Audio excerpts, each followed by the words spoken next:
Graça e paz, queridos irmãos e irmãs, é com grande alegria que estamos aqui juntos para compartilharmos mais uma vez a palavra de Deus através de uma devocional com propósito de trazer edificação sobre a vida da nossa igreja, sobre todos aqueles que estarão ouvindo esta palavra.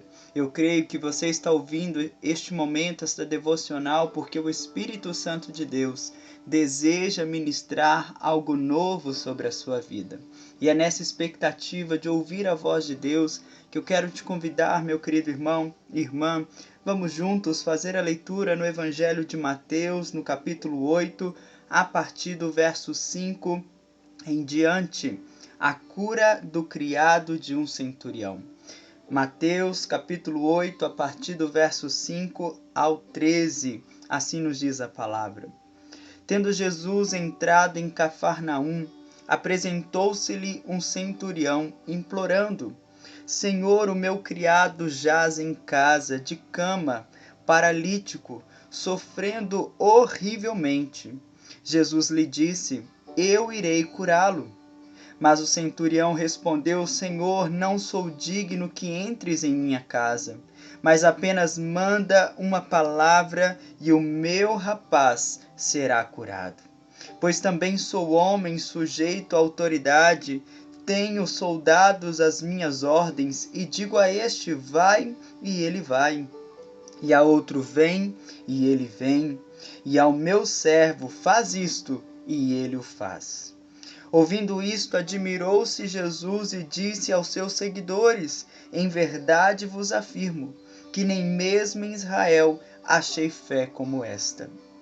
Digo-vos que muitos virão do Oriente e do Ocidente e tomarão lugares à mesa com Abraão, Isaque e Jacó no reino dos céus. Ao passo que os filhos do reino serão lançados fora nas trevas, e ali haverá choro e ranger de dentes. Então disse Jesus ao centurião: Vai-te, e seja feito conforme a tua fé. E naquela mesma hora o servo foi curado. Aleluia! Quando lemos os evangelhos, meu querido irmão e irmã, podemos encontrar diversos milagres que Jesus operou. Curas, libertações, ressurreição de mortos, paralíticos passando a andar, cegos voltando a ver, surdos ouvindo, e entre outros milagres que Jesus operou durante o decorrer do seu ministério. E o interessante é que a passagem que fizemos a leitura, que está presente tanto no Evangelho de Mateus, quanto também no Evangelho de Lucas, no capítulo 7, a partir do verso 1 ao 10, encontramos esta história, que nos apresenta um centurião. Centurião que era da guarda romana, ou do exército romano, era um soldado, pertencia não ao povo de Israel, e que ouviu falar a respeito dos milagres que Jesus estava realizando, seja em Jerusalém, seja na sua cidade, Cafarnaum, e nos lugares por onde Jesus passava em toda a região da Judéia.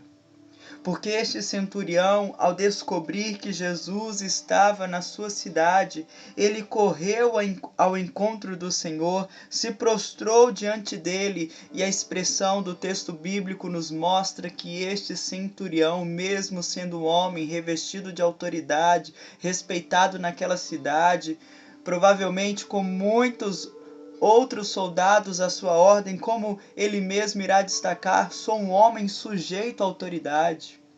E apesar de toda esta autoridade que era vista e reconhecida no meio aonde ele estava, a atitude do centurião foi correr e implorar para Jesus. Implorar em favor do seu criado, do seu servo, de um amigo, alguém que estava doente em sua casa. Foi dobrar os joelhos e clamar e dizer: Mestre, Senhor, cure o meu criado, cure o meu servo. E isto nos mostra uma expressão da fé muito importante, porque a fé levou este centurião a se quebrantar diante de Jesus. a se entregar diante do Senhor. É como se o centurião, naquele momento, retirasse de si toda a sua armadura, todo o peso da sua autoridade, o respeito que a cidade tinha sobre ele, e ele se lança diante de Jesus e reconhece a autoridade e o poder de Deus. A fé nos leva a nos prostrar, a nos entregar no altar do Senhor. A palavra de Deus nos ensina que o coração quebrantado e contrito, este o Senhor não o desprezará. Por isso, a nossa fé precisa nos levar ao encontro de Jesus. E na presença do nosso Senhor, do nosso Salvador, não precisamos ter medo.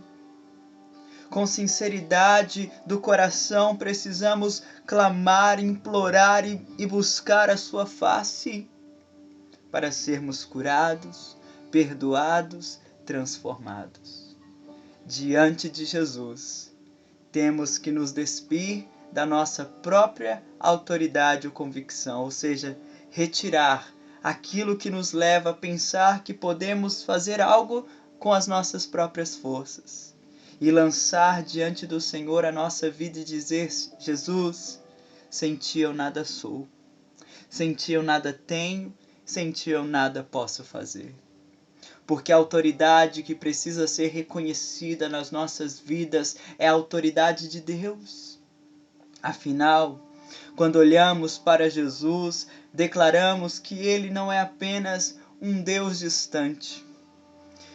Nós confessamos a Jesus como único, exclusivo e suficiente Salvador, declarando que Ele é Senhor das nossas vidas. E ser Senhor é delegar para Ele, para o nosso Deus, a autoridade.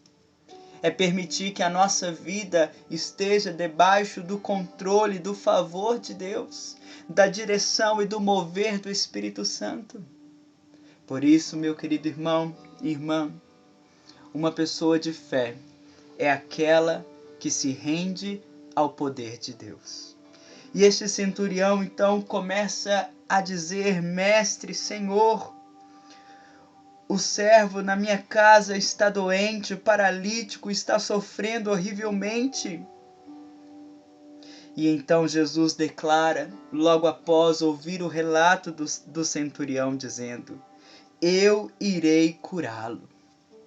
Perceba que Jesus coloca em seu coração o desejo de ir àquela casa. Estar ali para ver aquela cena, para ver aquele ambiente e para trazer a restauração, a cura sobre a vida deste servo que estava sofrendo grandemente.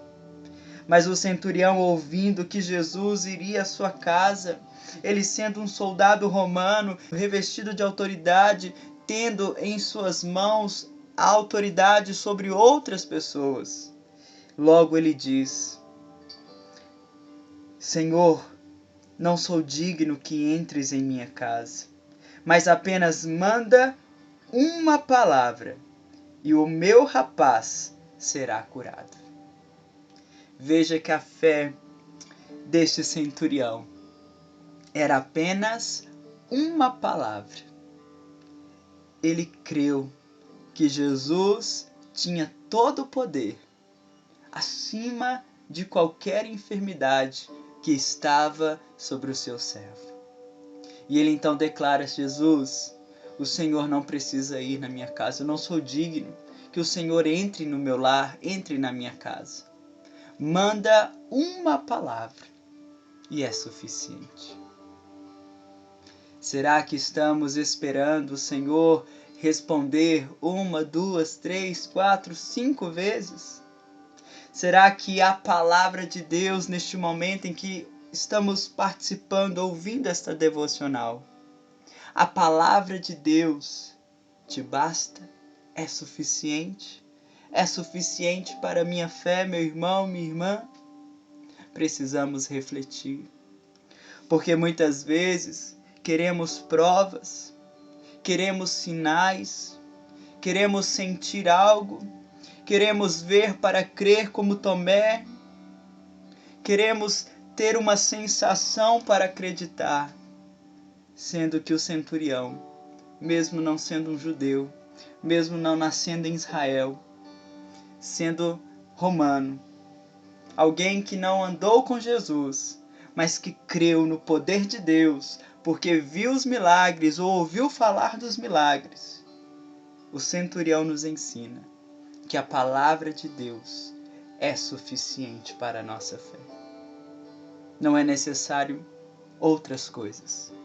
Não é necessário complementos. Não é necessário um brilho diferente. Gênesis a Apocalipse. A palavra de Deus é a base, o fundamento, o sustento, o alimento da fé. Fé que está firmada e alicerçada na autoridade de Jesus. Como o apóstolo Paulo nos ensina, que recebeu o nome, que está acima de todo nome, seja em cima nos céus, embaixo na terra ou debaixo da terra. Ao nome de Jesus, todo joelho se dobrará, toda língua confessará que é o Senhor. E a palavra de Deus é o material que forma a nossa fé. Quando a palavra de Deus for suficiente, meu querido irmão e irmã, não irá importar se o dia está bonito ou se o dia está nublado. Não irá importar se na nossa vida o mar está calmo ou se existem ondas grandes que estão vindo contra nós. Se é tempo de tempestade, de dificuldade, de luta, de desafios. Porque a fé nos leva a crer, a confiar e descansar no poder de Deus, sabendo que basta uma palavra para que sejamos curados, para que sejamos salvos, para que a nossa família seja abençoada neste momento. Basta uma palavra. E Jesus, ouvindo isto, porque o centurião declarou: também sou homem sujeito à autoridade. Veja que ele reconhece que Jesus era aquele que tinha muita autoridade, acima da sua própria autoridade. Tenho soldados às minhas ordens. Digo a este: vai, e ele vai. A outro: vem, e ele vem. E ao meu servo: faz isto, e ele o faz. Ouvindo isto, admirou-se Jesus e disse aos seguidores: em verdade vos afirmo que nem em Israel achei fé como esta. Porque o centurião está declarando: Senhor, se o Senhor quiser e declarar uma palavra, então haverá cura. Se o Senhor disser algo, então irá mover esta realidade, será transformada. E neste momento, meu querido irmão e irmã, eu gostaria que você pudesse refletir. Não temos apenas uma palavra, uma palavrinha, vamos pensar assim. Nós temos a palavra de Deus. Nós temos as Escrituras, a Bíblia em nossas mãos. E esta palavra, que é o poder de Deus, nos mostra e nos revela um Deus de toda autoridade, que tem autoridade sobre a sua vida e sobre o seu lar, que declara: vai e acontece, que declara: está curado e o milagre vem. Neste momento, a palavra de Deus vem ao nosso encontro. Da mesma forma como no final dessa história, Jesus então irá dizer ao centurião: então pode voltar para a sua casa, e que assim aconteça, conforme a tua fé. E diz a Bíblia que neste mesmo instante o servo foi curado. Neste momento, os céus liberam uma palavra sobre a nossa vida. Uma palavra de vida, de poder, de autoridade. E nesse mesmo instante, eu creio, somos curados, transformados no nome de Jesus. Tenha fé. Juntos, vamos crer na palavra de Deus, no nome de Jesus. Que Deus nos abençoe. Um grande abraço.